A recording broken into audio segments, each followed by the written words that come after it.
दिल्ली की सुरक्षा का किला और लाल किले का असली गुनहगार, चश्मदीदों की जुबानी दिल्ली के कैद की कहानी। यूपी में भी सीएम योगी ने दिया अलर्ट के आगे लोकतंत्र देश की राजधानी और उसका सबसे व्यस्ततम इलाका कैसे देखते ही देखते धुएं के गुबार में ढक गया और चारों तरफ तबाही का मंजर छा गया। ये अपने आप में कई सवाल छोड़कर गया है। 24 घंटे पहले हरियाणा में बड़ी संख्या में विस्फोटक का मिलना और फिर देश के दिल्ली में ऐसी वारदात को अंजाम दिया जाना बताता है कि राजधानी की सुरक्षा में सब कुछ ठीक नहीं है। चश्मदीदों ने जो बताया है वो रूह कपा देने वाला है। लाल किला मेट्रो स्टेशन के गेट नंबर 1 के पास ही एक चश्मदीद की दुकान थी। उसने बताया कि मैं अपनी दुकान में बैठा था, अचानक इतना तेज धमाका हुआ कि मैं कुर्सी से गिर पड़ा। जिंदगी में इतना भयानक धमाका कभी नहीं सुना।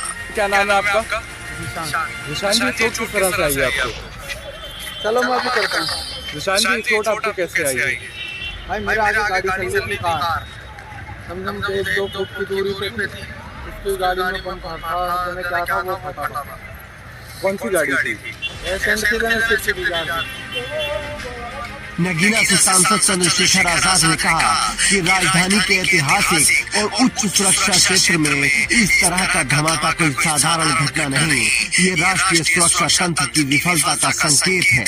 दिल्ली में हुई दिल दहला देने वाली घटना के बाद हरियाणा और यूपी में भी एजेंसियां हाई अलर्ट पर हैं। सीएम योगी ने चौकन्ना रहने के आदेश दिए हैं, क्योंकि अभी तक भले ही ये साफ नहीं है कि धमाका कैसे हुआ और किसने किया। ऐसे में पड़ोसी राज्यों में भी खतरा हो सकता है। वैसे भी सारी एजेंसियों की नजर इस वक्त दिल्ली पर है, तो ऐसे में दूसरे राज्यों को और भी चौकन्ना रहने की जरूरत है। एक और चश्मदीद ने बताया कि वो घर पर था, जब छत पर गया तो देखा कि लपटें आसमान छू रही थी। आग इतनी भीषण थी कि चारों तरफ अफरा तफरी मची हुई थी। मौके पर मौजूद एक और स्थानीय व्यक्ति ने कहा कि जब हम मौके पर पहुंचे तो सड़क पर किसी का हाथ पड़ा हुआ देखा। हम पूरी तरह हैरान रह गए। ये नजारा शब्दों में बयान नहीं किया जा सकता। दिल्ली में हुई इस वारदात के बाद आम आदमी पार्टी सरकार पर हमलावर हो गई है। उसके नेता संजय सिंह ने ट्वीट कर कहा कि ऐसी घटिया हरकत पाकिस्तान कर सकता है। मोदी ने सीज फायर करके पाकिस्तानी दरिंदों का मनोबल बढ़ा दिया। जिन आतंकियों ने हमारे निर्दोष नागरिकों की जान ली है, उनको भी मौत के घाट उतारो। लाल किले पर हमला हमारे गौरव के प्रतीक पर हमला है। देश मोदी के हाथों में सुरक्षित नहीं। ईश्वर मृतकों की पुण्य आत्मा को शांति प्रदान करे। इस हमले के पीछे कौन है ये अभी तक साफ नहीं है, लेकिन संजय सिंह ने इसे पाकिस्तान से जोड़ा है। कुछ लोग 24 घंटे पहले हरियाणा से मिले विस्फोटक से भी दिल्ली हमले के तार जोड़ रहे हैं, लेकिन अभी तक सुरक्षा एजेंसियों ने इस पर कुछ नहीं कहा है। हालांकि सोशल मीडिया पर तरह तरह की बातें चल रही हैं।